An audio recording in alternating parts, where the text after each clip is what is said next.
The show's going to be a little different this season. We are referring to this as game of the game. Well, the game is that there's a hat. In that hat, there are prompts. We do not know what these prompts say. You and we both don't know what we're going to be talking about next episode. Cookie Pocket, the game of the game. The game of the game of the game of the game of the game. The game of the game, you know.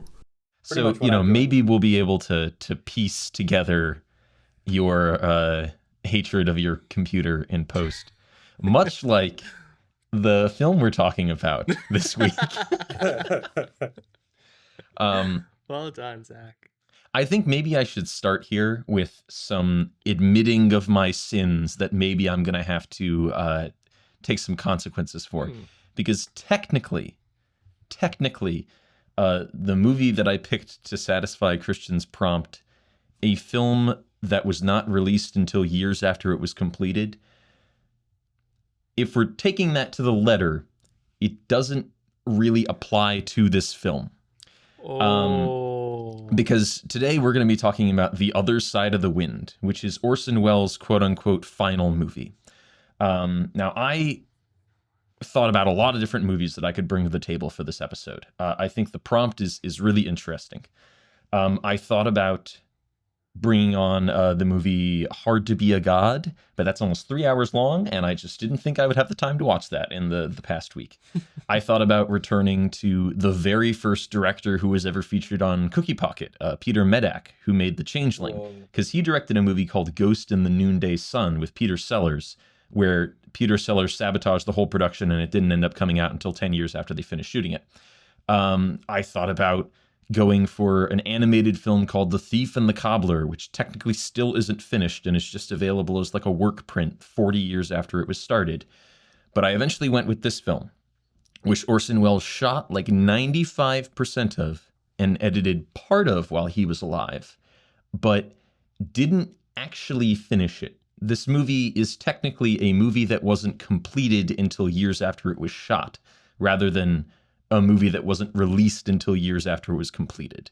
So maybe the tribunal has some punishment in mind for me for that. But I think this will be a much more interesting discussion than some movie that was shelved for 2 years and then released normally anyway with very little difference. I think this is probably the more interesting version of the discussion we can have. Fair enough.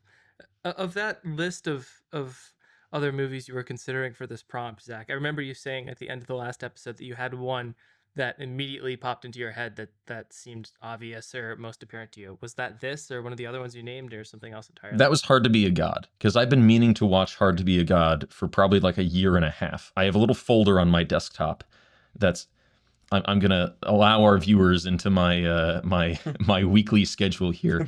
Every week on Sunday, I figure out what I'm going to. I go to my calendar and I go, okay, what nights this coming week, can I watch a movie?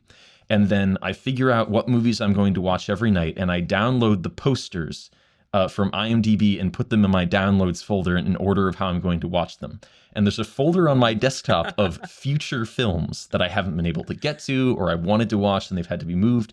And the poster for Hard to Be a God has been in there for like 18 months. So I thought, a great opportunity, but it was just too long. Yeah, that's a lot of storage for posters, probably. But that's a fun idea. I think when this prompt occurred to me, I mean, Mitchell already made a joke about this, but to let the viewers in on it a little bit, in the ancient days, we had a wager, Zach and I, about the eventual fate and/or status of the Snyder Cut of the Justice League. Yes, which in retrospect is probably a regrettable fixation for all of us, myself included. Even though I never would identify as a Snyder fanatic. Mm-hmm. But Zach said that if the Snyder Cut existed and was released, that he would eat his shoe.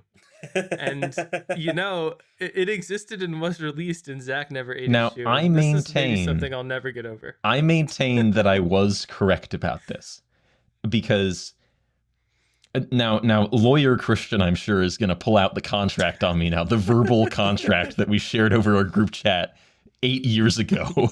But when I stated what I said, my point was there is not a finished film ready to be released on a hard drive somewhere that they could just send out to theaters right now, which at the time was what a lot of people believed. Was, oh, there's this much better film that's just done and it's sitting on a shelf and they're not releasing it out of spite, which was not true. They had to do a ton of post work to eventually release the Snyder Cut. They had to do a lot of editing. The movie wasn't finished. A lot of the footage did exist, but that wasn't what I was arguing. So I didn't eat my shoe. But yes, this was a matter of great contention, probably more than it's due for several years within this group. Christian, Indeed. get the receipts right now. That's one I shoe that will. Zach has to eat, and the second shoe is choosing this film when it didn't apply. Yeah. Oh, no. I'm a will little be little shoeless. put off by this revelation. I would pull it up right now, but I just got a new phone. But I know I have the screenshot on the old device upstairs, which I will find. But I do think this is an interesting choice, Zach, and one I'm still kind of fence sitting on, even now. I watched it yesterday, and I think it's very interesting. This is kind of a lazy comparison, but it feels like Megalopolis to me in some ways, because it's so original and bizarre and interesting, but probably not formally great, at least to me. And while watching it, a lot of its touch points didn't even occur to me. Like I didn't think of 8.5 until I read somebody else's review saying that this was in part a roast of Antonioni or something, which I just didn't get at all. And I'm sure there's a lot about this that I didn't get, even though we're several seasons into this. I'm a relatively unseasoned cinephile in as far as these older classics go. But I did find myself constantly asking, if you're not an Orson Welles super fan, what are you going to get out of this? Even just aside from the whole question of, is this his movie? Is this what he wanted it to be? Which I think is dubious. I made the choice of not researching to what extent he edited or shot this, because I knew that if I had that knowledge going in, it would be really easy to sort of have my preconceptions confirmed by that knowledge. It felt like a Welles film to me, more or less, but it certainly doesn't feel like Citizen Kane or even The Magnificent Ambersons. It's definitely late Welles. It's definitely very grandiose, but I feel it made me want to watch They'll Love Me When I'm Dead a lot more, because I still feel like there's kind of an aimlessness and a desperation to it and a finality to it that strikes me as kind of sad more than it strikes me as complex or especially moving. So with that fence-sitting monologue out of the way, I gave this a 3. I did not give it the heart, but I look forward to seeing my mind changed one way or the other by both of you.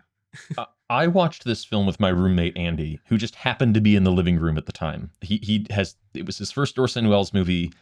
He didn't know I was going to be watching it that night. That's a tough first one. And something he mentioned after the film ended is that if you don't have any context at all for its release, not only is it a movie that you won't get much out of, it's a movie that you might not even understand as you're watching it what is meant to be happening. I think just the understanding that this is, I think, pretty obviously an autobiographical story.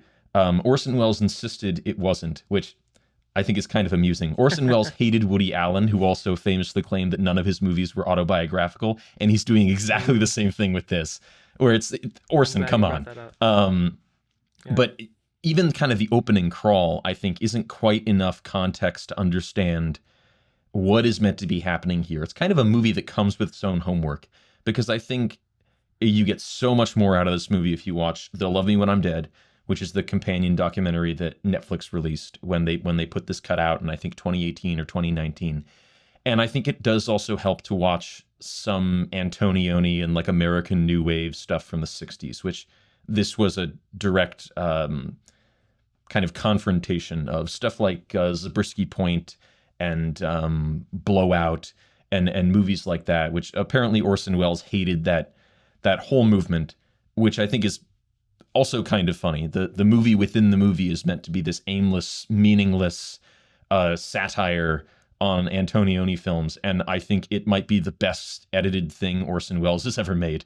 So yeah, it's an interesting watch, and I got way more out of it on this viewing than I did when I watched it back in 2019, right after graduating high school, when I think I'd only kind of heard of Citizen Kane and didn't know anything else about Orson Welles. But it is a grating viewing, and it really does feel its length. I think it's only 2 hours and 2 minutes, but it feels much longer. Mm-hmm. Mm-hmm. This The calls only- for a long Mitchell hum. Yeah. The only mockumentaries I like to watch are The Office and Parks and Rec, because at least those TV shows have purpose and meaning, unlike this trash. So I picked up a lot more on the context, the satirical context, and the counterculture references, and the irony of a messiah that has all of these personal issues and insecurities and homoerotic tendencies, and a very like oppressively masculine environment, while and you have like the old Hollywood people like treating him as a messiah, and you have the new counterculture people saying like, sex all the way, be rebellious and all that. I got all that. I feel like right away, the more that you understand about not only just filmmaking, but filmmaking of that time and what it's like to come out of film school, I guess, and to kind of to kind of fill those different roles in the production, and kind of being cocky and overbearing and like way into your own ideas. And I think that, like, I understood that generally, but I couldn't sympathize with it as much. I think is my point with that. I think I have to agree with Christian on the fence sitting, a non-homoerotic fence sitting that will not be recorded and looked at a million times. I think I don't want to go all the way and say like this is complex, and it definitely sits between a collection of cuts, which is like a slur to Zach now, according to his other reviews. I never call it that ever again. And then the other one is like a complex, well thought out, tied together, weighty narrative. It's definitely way in that gray space, like aggressively in that gray space. And I think that's definitely on purpose. But I wouldn't go as far as to say that all of it is interpretive and that you can take away whatever you want from it, because there is a sense of purposeful aimlessness, I guess would be the oxymoron I would use. That there's definitely like an overall message and theme that's being pushed out about what I talked about, but I don't think there's like a key takeaway, or I don't think there's like an ultimate conclusion that can be drawn from it, because it's so aggressively ironic in the autobiographical sense of it. And it just feels like Orson Welles would be like, I carved this on my gravestone, and that's what it would say on his gravestone. It's like, okay, like, are you really gonna take this irony all the way to the end? Like, it's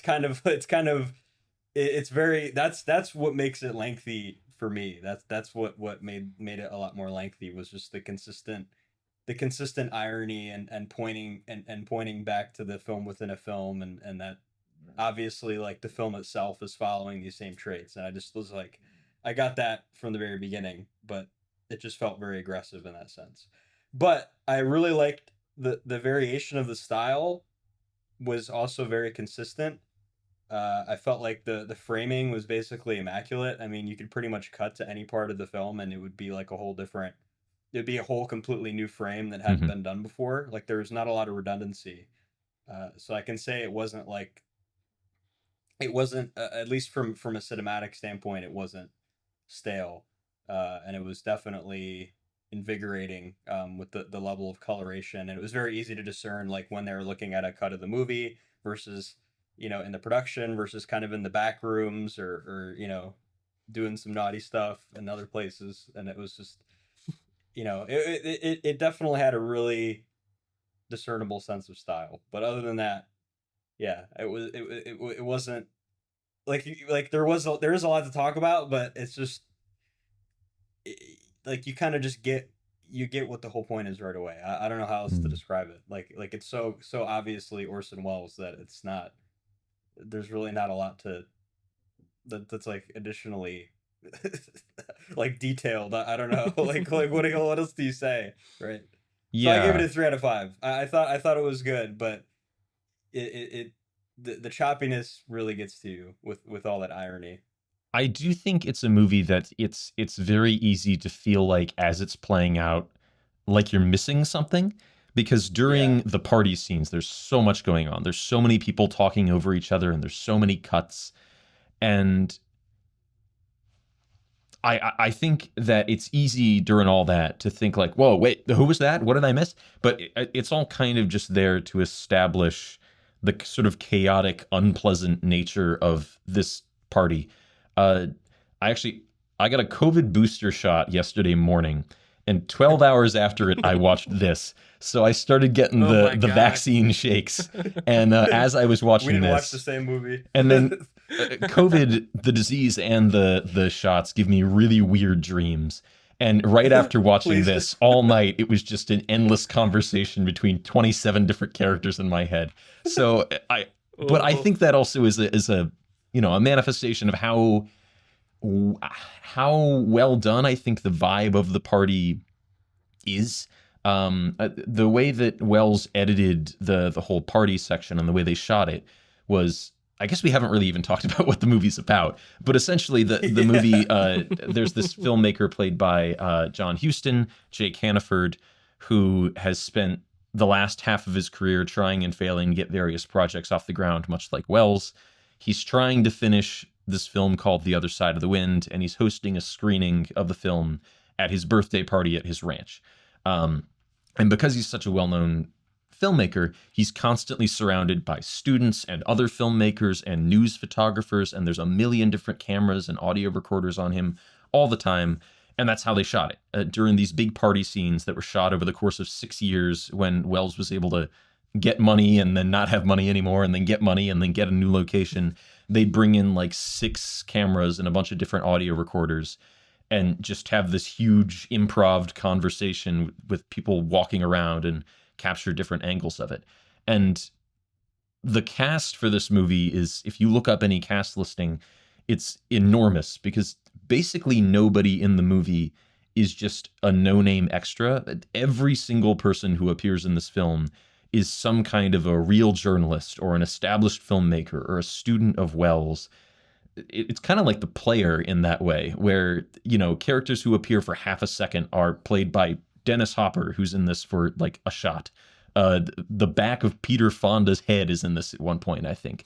And the way that's all edited, I think, really works, even if it is kind of chaotic and disorienting. I think it does work. The constant flashes between 8mm and 16mm in color and black and white. And it especially makes when they cut to the widescreen images of the film within the film, The Other Side of the Wind, it makes those all the more arresting. Those frames really pack a punch when we cut to those kind of artfully composed color shots from what looks like almost like newsreel photography. Yeah, I think we should touch on that film within the film and whether it's meant to mean anything. Mm. And I admit I'm probably the most predisposed to take issue with it. I agree about the effectiveness of those aspect ratio changes and the sense of that sort of fictitious or artful product being not just grander but literally bigger than real life. Whenever it's cut to is really effective. But as far as the substance of the film within the film, which is Oya Kodar, Wells's partner, being naked most of the time, and look how hot my wife is, basically. yes, and wandering a very loud club, and then the desert, and then in a car, and a couple times extricated with a man or two, and I don't know if it goes on too long for me or what, but it's interesting. I think that section really hammers home what you were saying about Wells effectively doing what he said he despises in Woody Allen or in other filmmakers. And I just wonder how, at what point are you pushing that message too far? And again, reverting back to the thinking of the average viewer, thinking of the like middle-aged man who's scrolling through the Netflix originals and is like, oh, this guy directed Citizen Kane. I'll try this. And guessing that he probably made it 15 minutes before he gave up. But, you know, I and questions of you know, how older film in general, but I think most of Wells' films are predominantly male characters, and thinking about how little spotlight the women get in this film. Though I guess that's counteracted in a significant part by the journalist, and that moment of violence is really like treated as something terrible and dramatic when she's slapped. That was a lot. Like this movie, I don't know where to start and where to begin and where to end. But what do you think? Yeah, I think The Other Side of the Wind, the film that Hannaford shoots, is, I do think within the movie itself, it's meant to be kind of aimless and meaningless. There's a scene early on, or really a sequence, because we keep cutting back to it, where this character Billy, who was apparently meant to be a stand-in for Mickey Rooney. He's like this washed up child star who's kind of still hanging around the studio and helping out bigger stars to kind of cling to the limelight. Poor Mickey Rooney. But he's screening the current dailies for The Other Side of the Wind for the film's current financier. And it comes off as just kind of a bunch of shots. And at one point, I think it's Max is the financier. He says that, what does this mean? Like, where is this going? And Billy's attempts to explain it are pretty insufficient. Clearly he doesn't know. And at some point he says, like, well, Jake knows. And I think that's kind of the question is, does he? And I think by the end you get the impression that he kind of doesn't. There's a suggestion at some points in the film that this is kind of an old man trying to catch up to the new kids, and trying to, you know, make the kind of movies that are popular now, but maybe he doesn't really fit into that wheelhouse. I mean, more commentary by Wells on himself, probably, which is also, I would say, why Peter Bogdanovich's character is so kind of present and important in this film, because you do get the feeling that in a lot of ways he and all these other younger filmmakers in the house, maybe not all of them, but a lot of them, they're the ones doing stuff that matters now. And in some ways, the filmmakers who influence them, who are kind of their idols, are playing catch up. So I think it's deliberate that the movie within the movie feels kind of empty and aimless and meaningless. But at the same time, I think the music in it is great. The editing is fantastic. And I think it just, there's some really arresting images in it. I mean, some of the imagery is a little po-faced. At the end, there's a very blatant castration metaphor that just kind of feels like, oh, okay, oh brother. But some, the stuff of them running around on like the abandoned MGM backlot, which apparently they shot on illegally, that stuff looks great. And all on purpose. and I think you guys are gonna go, oh brother, when I say this. I think the sex scene in the car is the best edited thing that Orson Welles ever made. Well, did he even edit it, Zach? Do you yes, know that he edited it? Orson finished editing all the movie within the movie stuff. Oh, okay. That's kind of fascinating. I guess that's it's good the point. that yeah, I know. It's kind of both self-fulfilling and self-defeating, depending on how you feel about it. But I think if you told me that Wells could only edit like 40% of this, I would say he should probably edit all of the film within the film. And then that almost gives the other half the added layer of being these other filmmakers' best attempt at emulating him or understanding what it is he did for his part. That's very interesting and something to chew on. And I have to admit, Zach, that was a well edited sequence, and the way that it portrays like vulnerability and humanity, and there was something genuinely affecting about that. I will absolutely give you that. Yeah, it's not really even very erotic. It's like she's like a sex monster that's kind of just glomming onto this kid. That's how it was back then. What's I guess what's somewhat irritating, it's like instead of seeing a therapist, Orson Welles made this film. and him not self-identifying with it is him identifying with it by not identifying with it. So it's like I hate the paradoxical irony is almost implied to be like an infinite wisdom, like that's the message, like I understand my own duality of like publicly being prideful and being proud of my work and being this charismatic macho guy that knows everything about film and knows what art is, and then internally being like, I have no idea what I'm doing. I'm just doing whatever these kids are somewhat trying to tell me they're doing while they're smoking joints and losing their minds. And I think that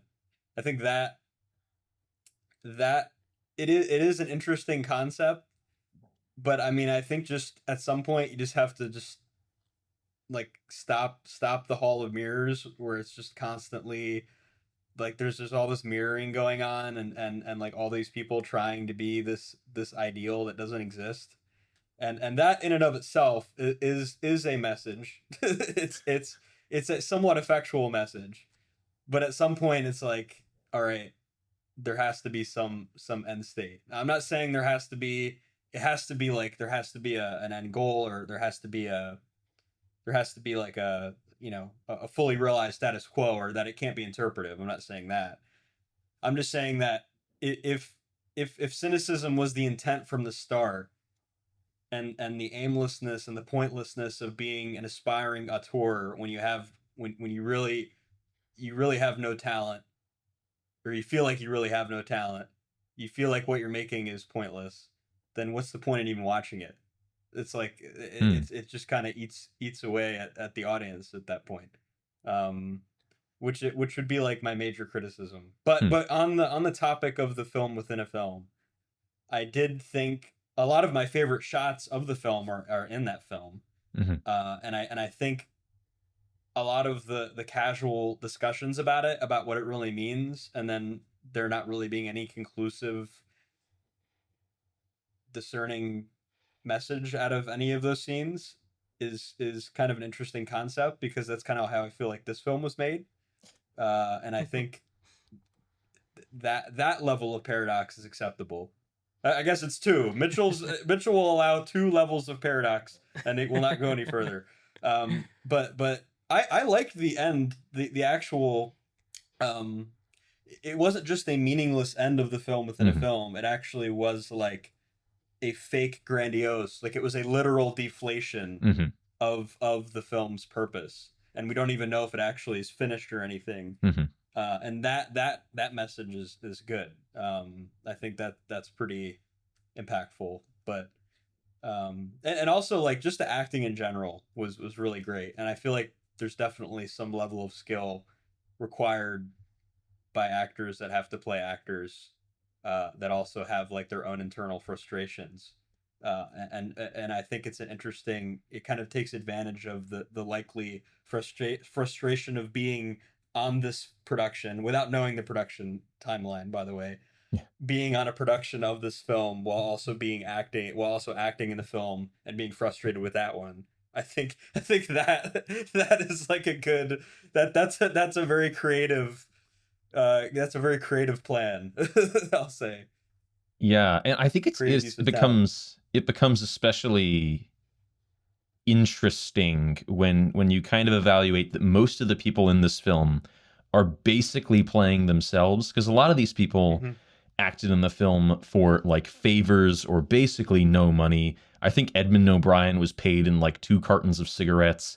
Um, Somebody else was paid in like a car that from Orson's collection, and a lot of the actors were dead long before the film eventually screened. So it was kind of like, well, we're going to go down for a weekend and help Orson with his little project he's been working on since 1968. And they never really saw the fruits of that labor, which just, I think, adds a further wrinkle of kind of reality to the presentation. I particularly like, he's not in it very much, but Cameron Mitchell, who I'm a big fan of Red Letter Media. I don't know how much you guys have seen of them. Their show Best of the Worst.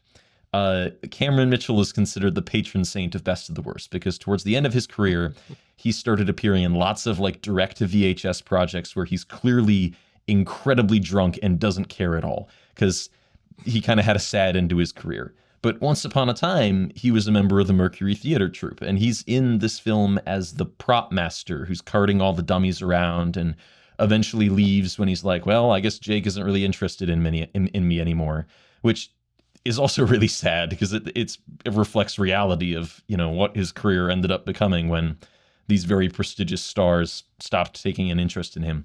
But yeah, I think there's so much to play with when if it comes with like the homework. If this is a movie that the home release should come with a textbook and a glossary on like, here's who Yeah. all these people are and what their actual relationships to Wells were. But yeah, I mean, as Mitchell has pointed out, and Christian, I think if you're just a casual viewer, I really don't know what you'll get out of this, because it relies so much on the reality that it's a reflection of. Mhm. Yeah, I had seen before watching this. I had seen I think 5 Wells films in total, and I I still feel like I don't really understand or adequately appreciate Citizen Kane for what it was going for, which is such like a universal darling for academics and just cinephiles writ large. Like when someone like Nicolas Cage gets interviewed to give his 4 favorite movies and he says he's loved Citizen Kane since he was 6 years old, I just ask myself, how is it possible to love Citizen Kane as a 6 year old? Maybe Cage is just a genius, but I just or maybe there's something about the dynamism of Wells's visual tendencies that maybe that's affecting at a young age, even if you don't grasp the text or the story. But for me, and I watched this with a level of attention that I don't necessarily view everything with, because I knew it was for the podcast and I knew it would probably be a more challenging film. And I still like Mitchell, I think best articulated talking about the layers of irony. It's definitely a film that you can talk yourself into being great or clever or being very self-indulgent. I think it would be worthwhile, perhaps, to read the Orson Welles' quote disparaging Woody Allen, at least Yeah. in part, if you guys are up for that. He says that he dislikes that kind of man about Allen. He says he is arrogant, like all people with timid personalities. His arrogance is unlimited, Anybody who speaks quietly and shrivels up in company is unbelievably arrogant. He acts shy, but he's not. He's scared, he hates himself, and he loves himself. A very tense situation. It's people like me who have to carry on and pretend to be modest. And he goes on, to me, it's the most embarrassing thing in the world, a man who presents himself at his worst to get laughs in order to free himself from his hang-ups. Everything he does on the screen is therapeutic. And then the interviewer asks, that's why you don't like Fosse either, all that jazz, which we talked about We somewhat did, yeah. recently. And Wells says, yes, that's right. I don't like that kind of therapeutic movie. I'm pretty Catholic in my taste, but there are some things I can't stand. And I mean, we would already Zach made the connection to Alan at the start of this episode, but I think this totally feels like all that jazz.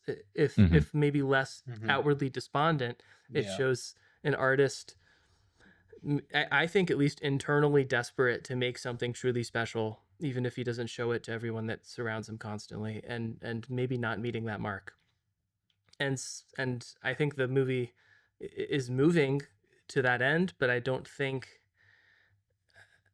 I can't say if it's because I view Wells as such an iconic large figure of cinema history. I just don't know if this does those things rather than present those ideas and let those ideas hold their own weight. When is that quote from, Christian? I imagine it's post Annie Hall, but it is. Yeah. I'm not sure exactly. I let's see. I found it on Google Images.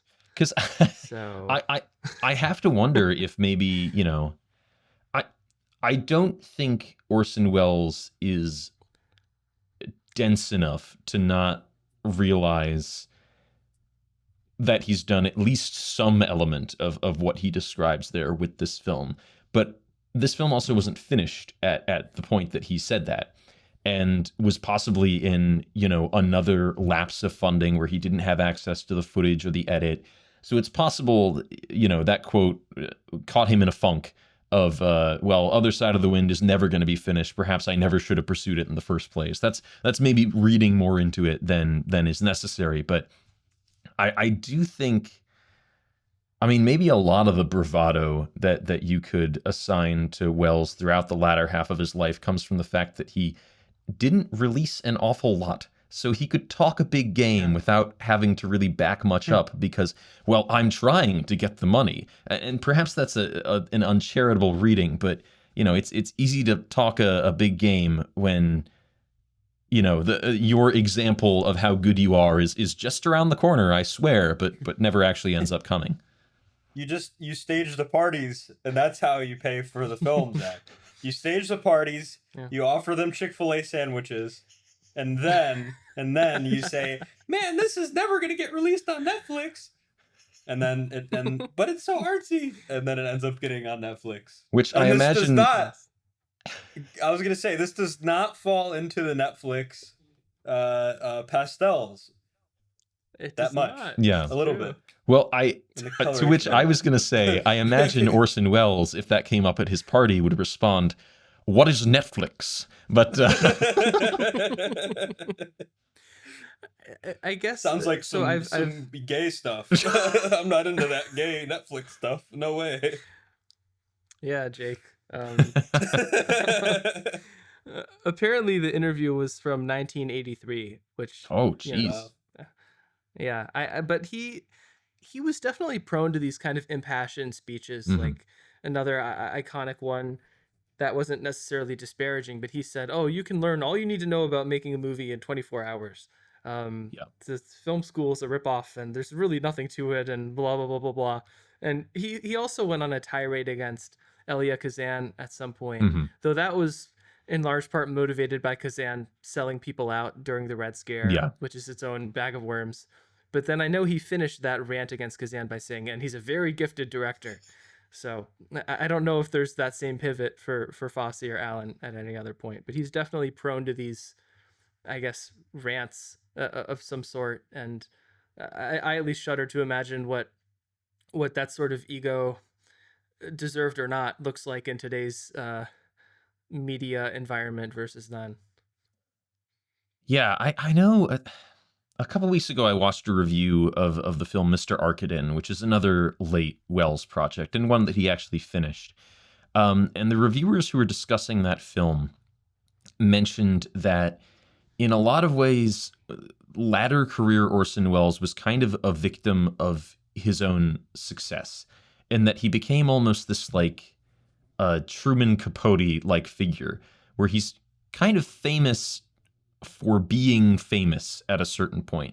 Yes, he did these great projects early in his career that brought him great renown, but at a certain point he became more famous for being the guy in the wine cooler commercials and who would go on talk shows to say pithy things than as an actual filmmaker, because he had such trouble getting money for various projects. And I do think that you can question, watching a lot of later Wells stuff, just how good of a filmmaker he actually was. Not to say he was a bad filmmaker, but I think the best early Wells stuff is propped up by the fact that he's collaborating with really great people as well. So there's some give and take. There's some push and pull, and they're contributing some greatness to the project as well that helps it get off the ground, even though Wells gets all the credit, which is kind of a fault of auteur theory that a lot of people bring up. And later, when Wells does start doing kind of all of his own work, maybe the films aren't bad, but you do see where certain things that just aren't his forte start to suffer. A lot of the audio in latter day Wells stuff is pretty poor. The plots kind of meander all over the place, and maybe they are overlong, and maybe the editing is a little too experimental, and the acting is not always the best. And I think it's a cautionary tale in worshiping the singular grand creator, which is something that's still discussed today in filmmaking, is pinning authorship of a film on one person. And I think for Wells, you can say that maybe that wasn't a valid approach. Yeah.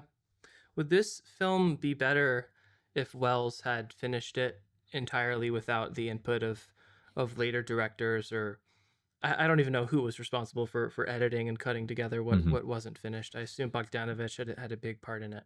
But would it be better if it was all Wells? And is it a good thing that this exists, probably in some part differently than Wells wanted it to? Mitchell, you want to take this one while I ponder my thoughts? Pondering, Zach, pondering. I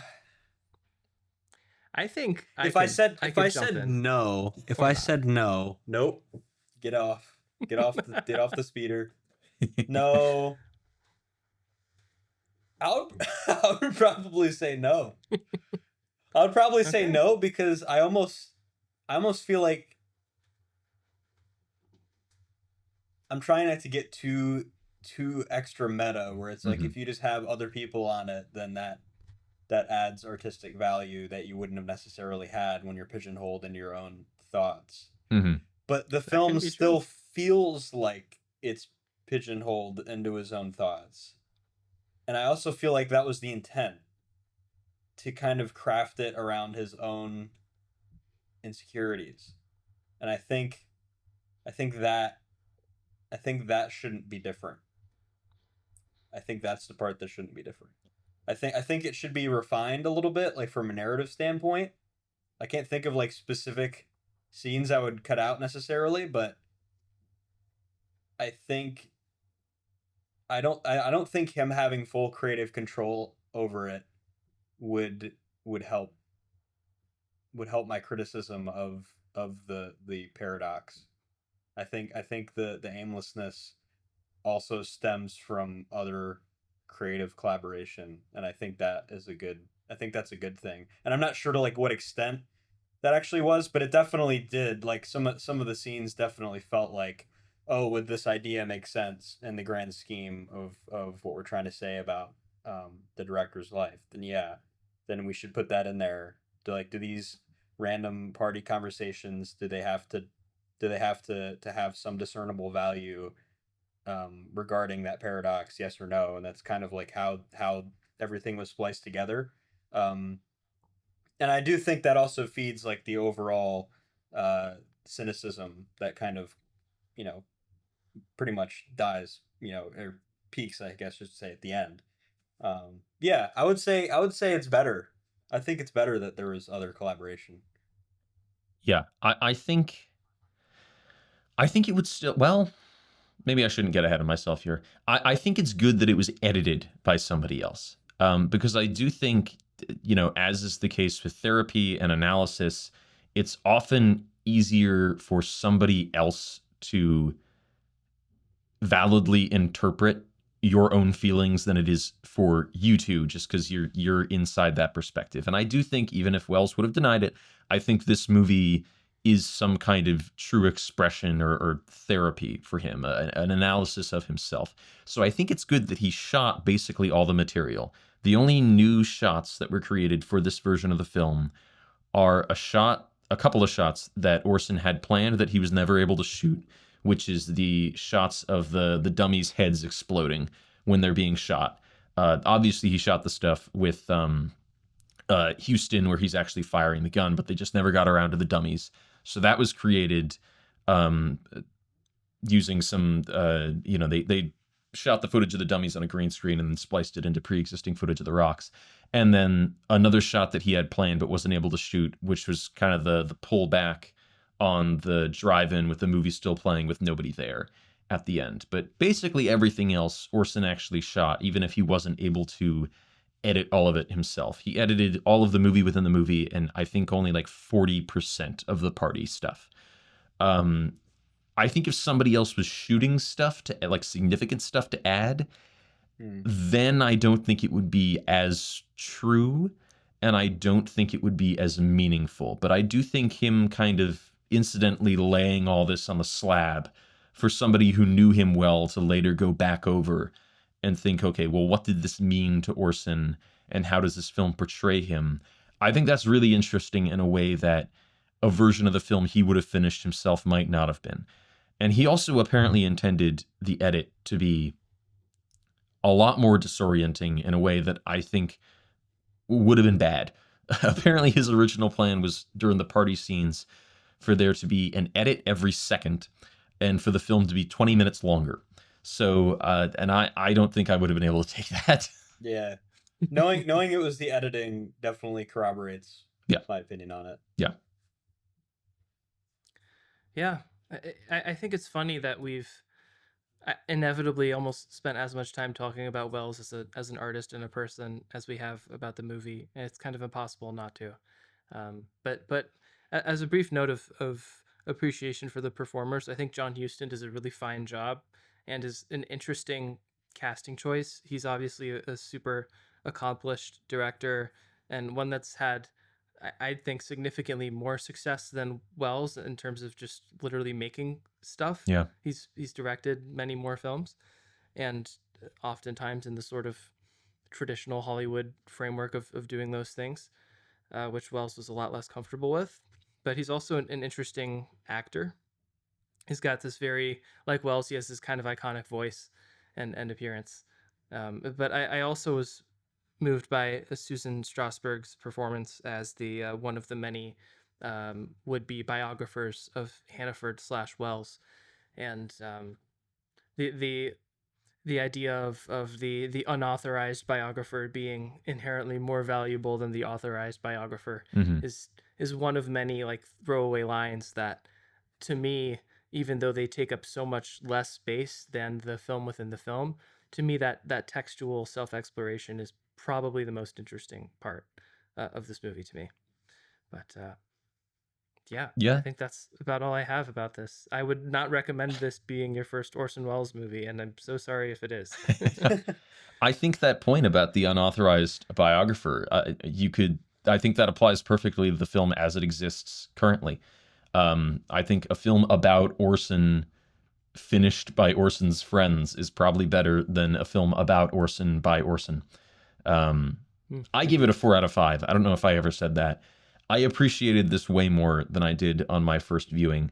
And I think it's a really worthwhile watch, but again, you need that background. I recommend They'll Love Me When I'm Dead just as much, because it provides a lot of context, and it's also just a really entertaining watch. And there's tons of stuff in it we didn't mention about the financial nightmare that was getting this movie made, and producers that apparently ran off with hundreds of thousands of dollars who are actually in the documentary and get interviewed and are like, I did nothing wrong. It's a very interesting watch. The Peter Bogdanovich's character was originally played by a totally different actor, and they shot like the whole thing.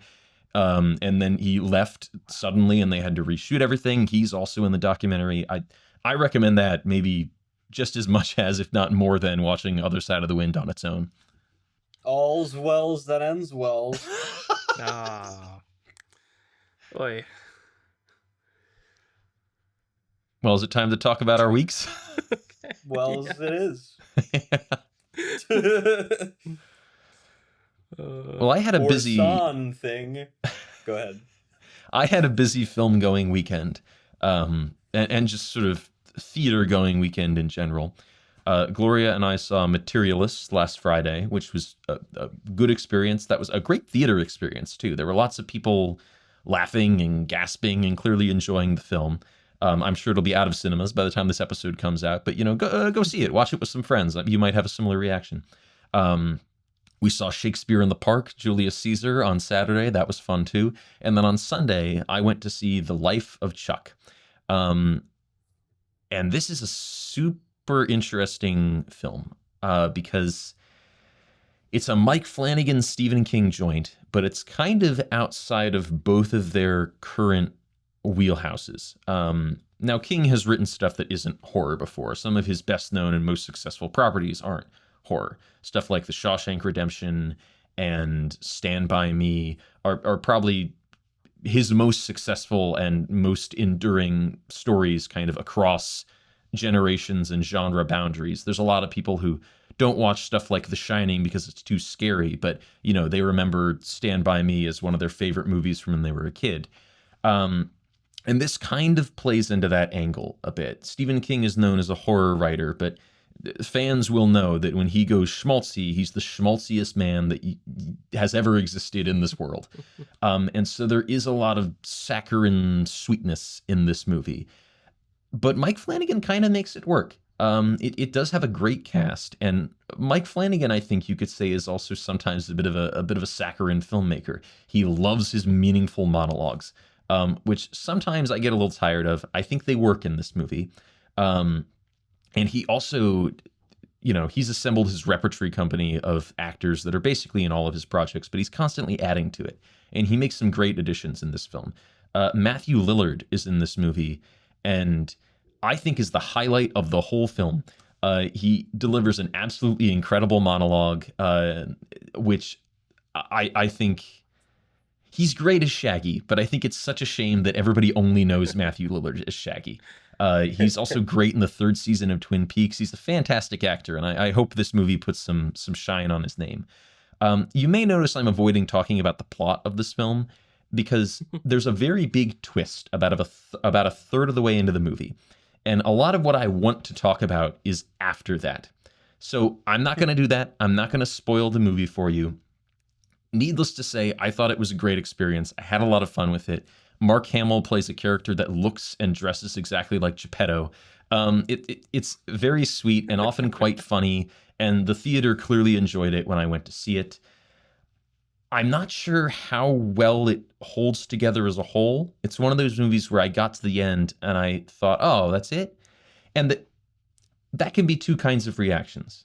Oh, that's it can mean, oh, I want there to be more movie. I was having so much fun, which can be a good thing. And it can also be, oh, I expected there to be more to this. And I'm still kind of parsing which one my reaction was.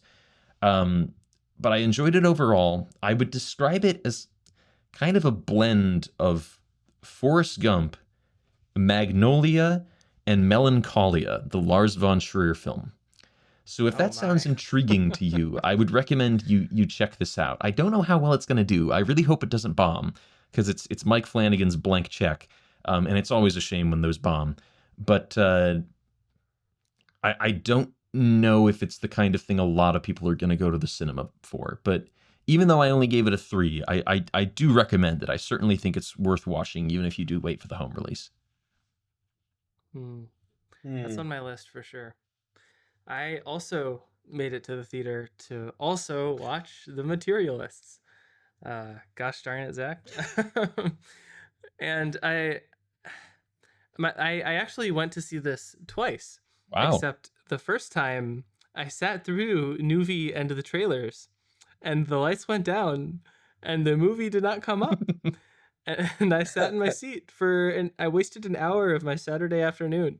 So do better, AMC. But I went back like the sucker I am, and it worked the second time.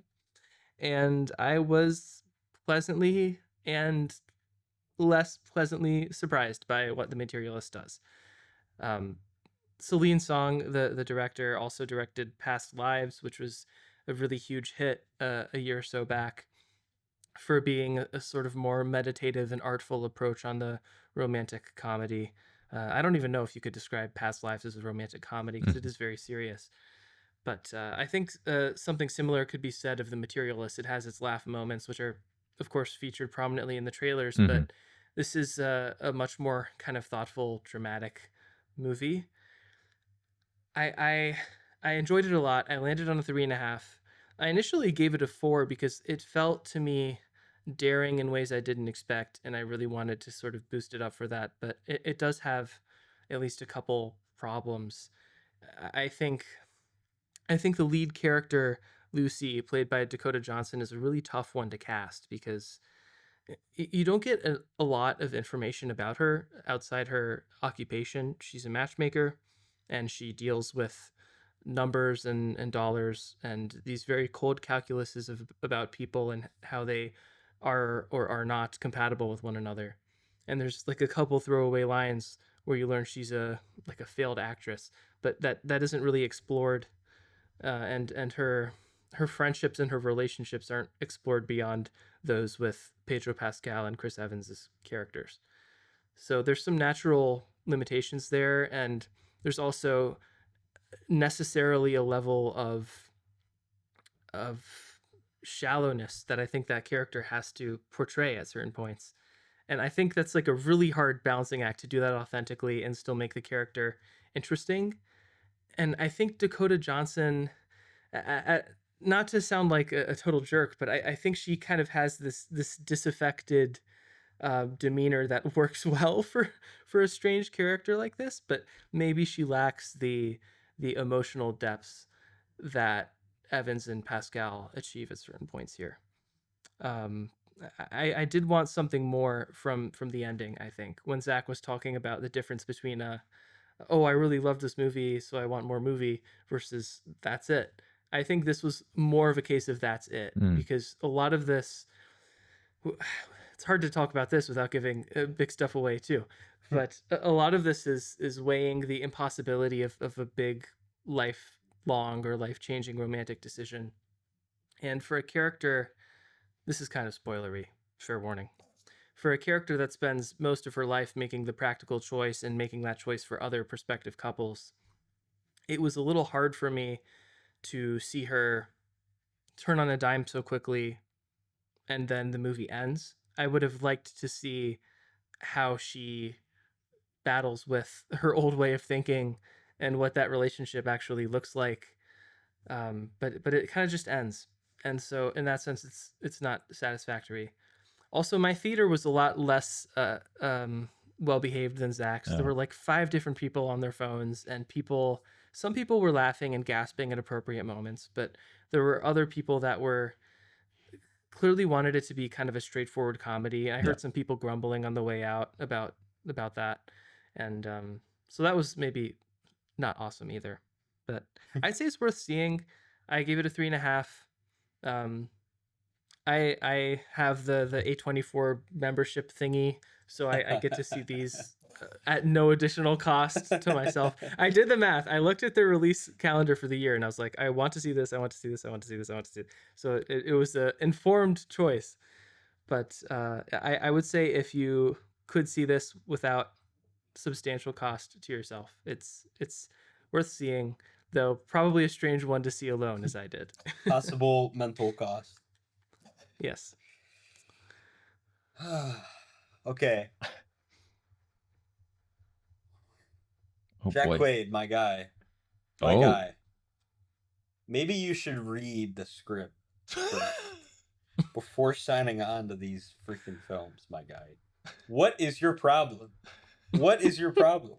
I'm not saying you have to be like a conservative traditionalist. I'm just saying you have to have some self-respect, okay? I'm just saying have some self-respect, okay? Where is Have this some going? self-respect. I don't know where this is going. Yeah. Stop. Stop playing these parts when you're a beta male incel and that's all that there is to your character and you make occasional quips. Okay? Because that's what he's become in The Boys and that's what he is in Companion, which is the film I'm talking about. Mhm. Okay? I have no idea. I must have been on a different planet. I know I was over the ocean, over the Bermuda Triangle when I was watching this. But at the You were same not time, going which in the might right as well, direction then. I was not going in the right direction, right? And but I have no idea what got into people's minds thinking that this was at all original. I'm telling you right now, if you watch Ex Machina and then watch this, you will think you wasted your time. Hmm. That's how frustrating it is. I found out that the writer of this film, his most significant work before this was Fred 3, and I see the crossover, okay? I see the crossover. Both films take place in the woods, as per usual, right? All the jokes and quips about people like falling over and just randomly dying, Hmm. and the overuse of clearly fake technology and UIs, you know, user interfaces that make Mhm. no sense. It's not completely unrealistic. Does It's John just very Cena come out of a irritating. fridge in this movie too?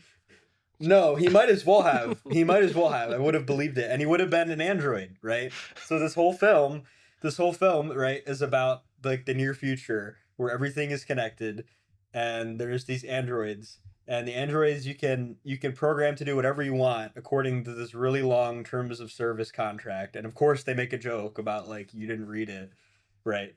And there's this thing about like jailbreaking, like it's just obviously synonymous with getting a new phone, like and it's just they keep harping on that over and over again. It's like it's just a product. She's a product. She's being used.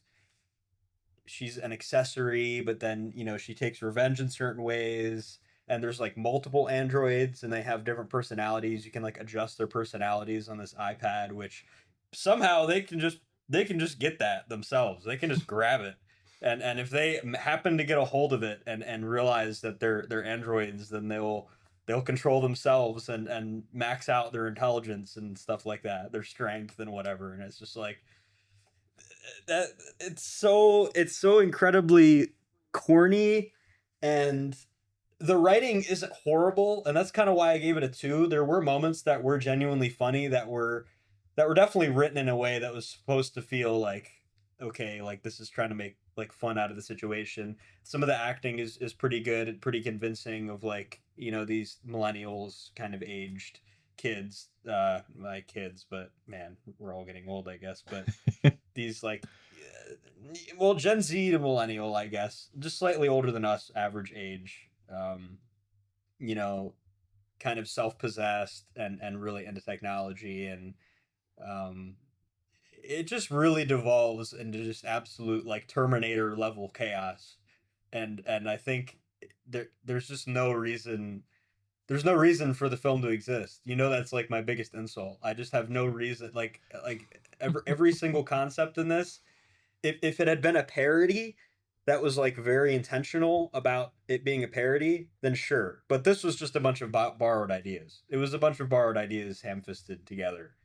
And there are some attempts to make it more relevant to today. Like there's a pseudo Tesla that's involved, that's kind of mixed into this Internet of Things, as it's called in the real world, where everything is connected in some way. And it's just like I I don't know. There's some interesting there's some interesting like creative tidbits here and there, but overall it's so obviously derivative. It's very annoying. Do not recommend. I'm sure Can't I'll remember see the it in a last couple time of you were years. this deep. film. Yeah. It's that I kept getting that stupid ad. I think it's on Amazon or something where it's just a picture of Sophie Thatcher with her eyes being all gray, like looking to the side with like a pink outfit, and I've seen that like 30 times. I'm like, okay, fine, I'll just whatever. Surely it cannot be horrible. And I was wrong. I got the trailer a lot for like a week, and then I guess the Yeah. marketing budget ran out.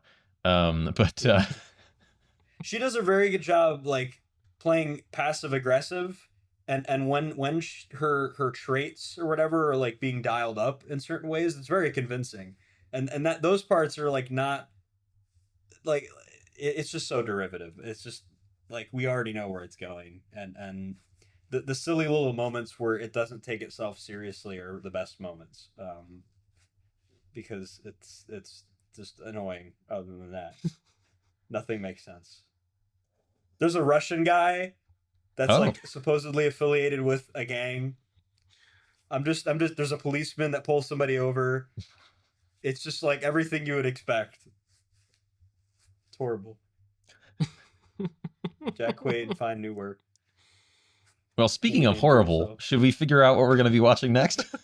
Yes. Is it Christian's turn? Yes, yeah. Okay. Okay. Pasting the prompt.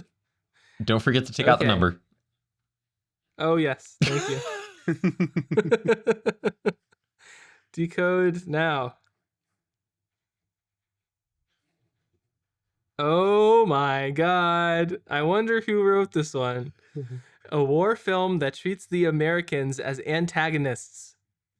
Wow. I don't know. Who could have written that? I don't know. Wow.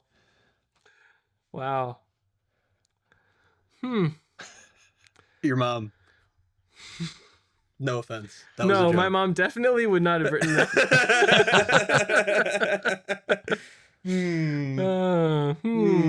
That's a conundrum. Viewer, is. listener, if you guess who wrote that prompt, send me $5 Venmo. Yes, pay you to guess. At this point, I feel as though we're in a stalemate of who uses their mulligan or phone a friend first. And I'm sure the popular and correct belief is that I am the most prone to cave. So purely out of spite, I will not be caving yet. Oh, okay. No, the opposite. I have no idea what this will be, but if I got really creative with it, yeah, I feel like James Cameron's Avatar like fulfills this. Oh, that is true. That is true. I would take up a case with Mitchell for your receiving some kind of a punishment for that. But I'm gonna check the nationality of every actor if one of them is not American. There's something here, and Zach, we might need to take up a case on you for this. I feel like cases have to be brought to the person in the episode that the film is covered in. You can't bank cases until the end of the season and then go, ha ha ha. You can't use your mulligan because 8 episodes ago we decided to take away your phone a friend, so you have to pick a Nazi documentary.